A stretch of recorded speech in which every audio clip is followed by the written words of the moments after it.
Great. Thank you all for being here today. I'm Robert Garcia. I'm the ranking member, leader of the Oversight Committee for Democrats. And we're going to make some brief comments. Everyone's got a few brief remarks, and then we're going to start the deposition.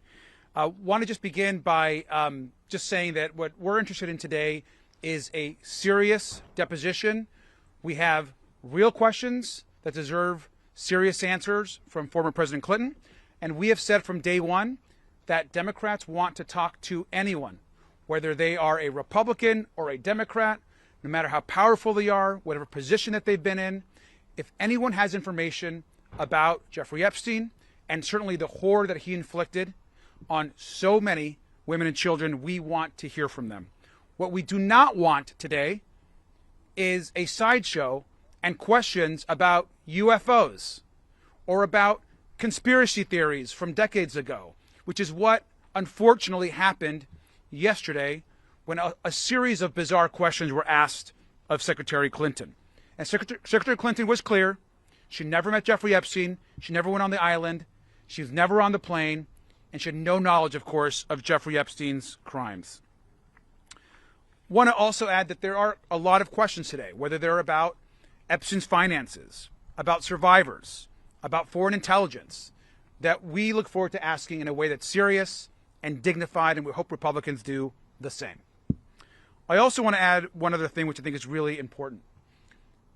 Republicans have now set a new precedent, which is to bring in presidents and former presidents to testify.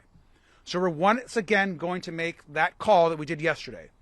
We are now asking and demanding that President Trump officially come in and testify in front of the Oversight Committee. He appears in the Epstein files next to Jeffrey Epstein and Ghislaine Maxwell almost more than anybody else. So it's time for the president to answer questions about why files are missing from the DOJ, why there's been a White House cover-up, and why we continue in that administration to call this investigation a hoax. And finally, I'll review the call that we made yesterday that we are demanding, again, that the press and the public be allowed inside the depositions so that you can hear the answers and the questions directly. And if that's not going to happen, they need to release a full, unedited review of the questions and video within 24 hours of the end of these depositions. That means that the Secretary Clinton deposition needs to be released immediately today. And with that, I'll pass it along to Mr. Faust. Thank you so much. Today we're here to conduct a serious investigation. And it is obvious that our Republican colleagues, at least yesterday, were not here to do the same thing. We've said it many times and we'll continue to say it again. We will hear from anyone. We don't care who you are. We just want the truth. All of us have met with the survivors. All of us looked them in the eyes and promised them that we would see this thing through the end and do it in a serious way. Asking questions about UAPs, UFOs, as interested as I am in the subject too, it has nothing to do with this investigation. Don't waste our time. Don't waste the time of survivors who have been waiting and waiting for justice. Now, finally, the government is paying attention. Members of Congress are paying attention. Stay focused on the matter at hand. We're also calling out the hypocrisy of our Republican colleagues who, yes, we're here to talk with President Clinton today. We'll talk with anyone. But how come people like Howard Lutnick, it seems like they don't want to talk with him.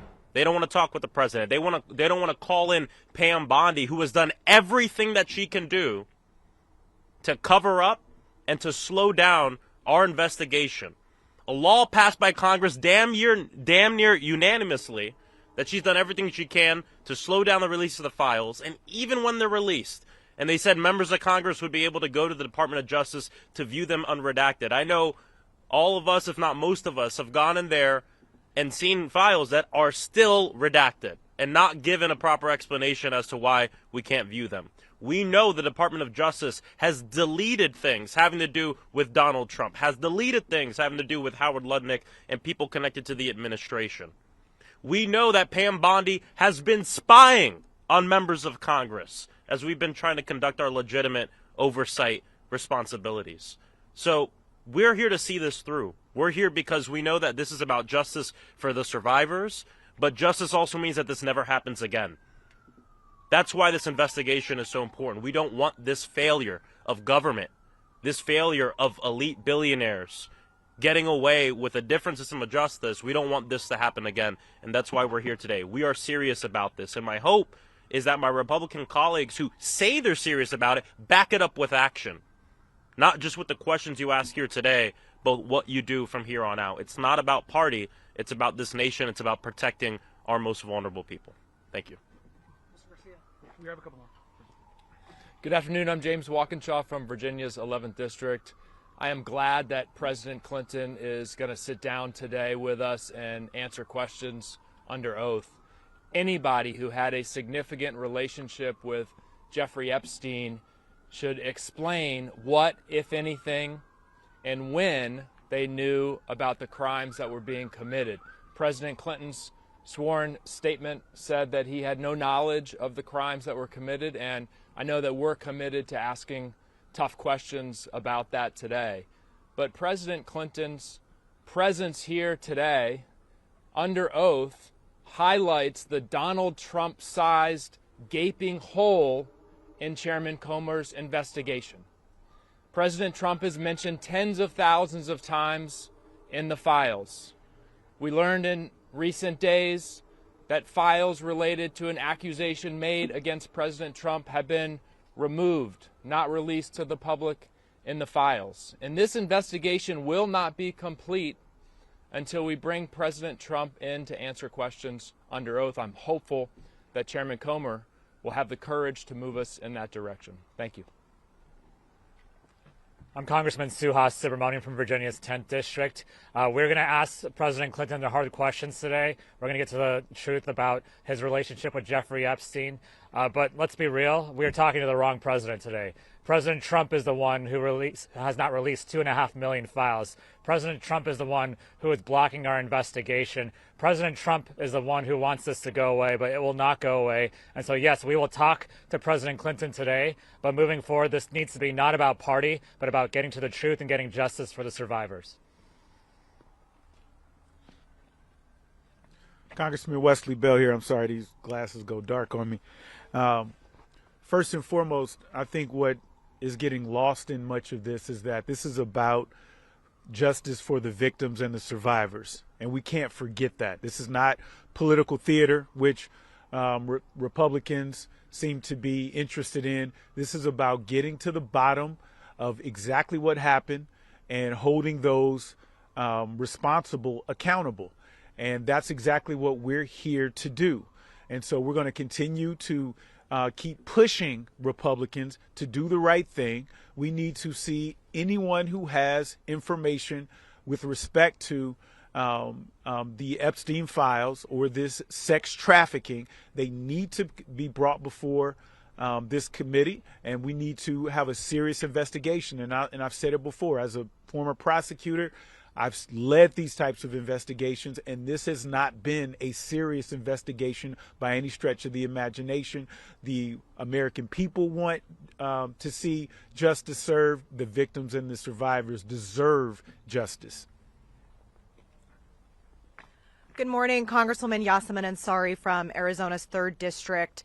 I am grateful that we are here day 2 of these depositions with Secretary Clinton and President Bill Clinton. We've always said we will take answers from anyone, and nobody is above congressional oversight. But let's be absolutely honest about something. If the Republicans want to be serious about this investigation and getting to the truth and accountability for perpetrators, then we have to look to the most powerful person in the United States and the world, which is President Donald Trump. He is mentioned in the Epstein files more than almost anyone. And just this week, incredibly damning reporting came out to say that there were credible allegations from a woman who said that she was abused by Donald Trump when she was a minor. The FBI investigated this and interviewed this individual multiple times. You do not do that if it is not serious. Further, we need to investigate the ongoing White House cover-up. We know that the Department of Justice has been withholding files. They have been making illegal redactions. The FBI and Kash Patel have been lying under oath. All of these people need to be deposed before this committee. We need to take this investigation seriously. there are more than 1,000 people who were harmed by Jeffrey Epstein, Ghislaine Maxwell, and many other rich and powerful people, children, whose lives were literally altered forever at the hands of this abuse. This is very serious, and I think the fact that some of the Republicans on the Oversight Committee feel that it is appropriate to make statements to say that President Trump is somehow exonerated. Congresswoman Anna Paulina Luna said this last night. That is the most outrageous thing that I have ever heard. Donald Trump needs to come before this committee, and we will not stop fighting until we get the truth and there's accountability and justice for the survivors. I'm Ro Khanna from California. I want to echo what all of my colleagues said. A new precedent has been set in America today. Before this, we had the Trump rule. Trump defied, as all of you know, a congressional subpoena with the January 6th committee. He said presidents don't have to testify. Now we have the Clinton rule, which is that presidents and their families have to testify when Congress issues a subpoena. And that means that Donald Trump needs to come before our committee and explain what he knew about Epstein and explain why we have not had a full release of the documents. We also need other people, part of the Epstein class, to come before this committee. If President Clinton can answer questions, many others need to as well. I was pleased to see Congresswoman Nancy Mace today calling for Howard Lutnick to come before our committee. I believe we will have the votes to subpoena him, and we will work with Ranking Member Garcia to make sure that he comes before our committee next. A couple questions. Go ahead.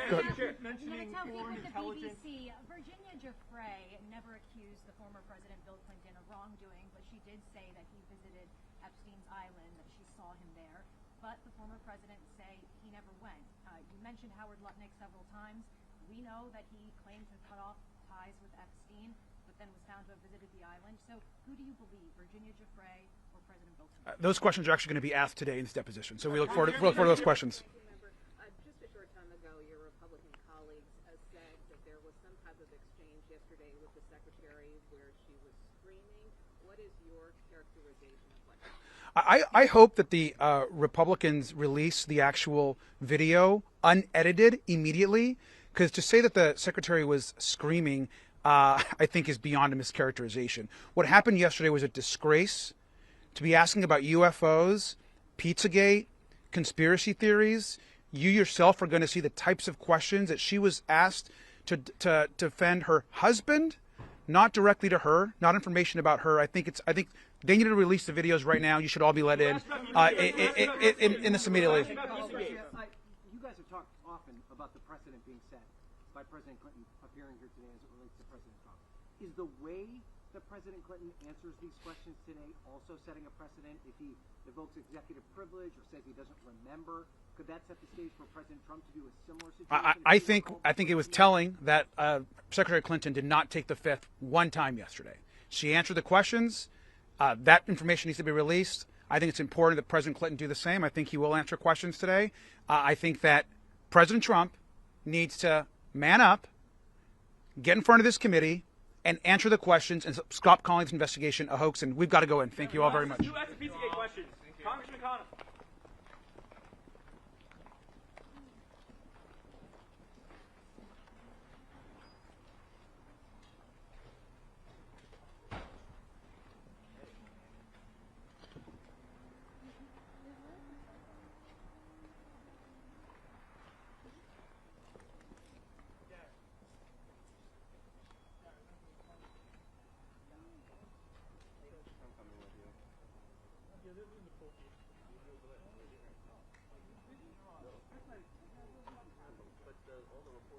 No, I was my thought.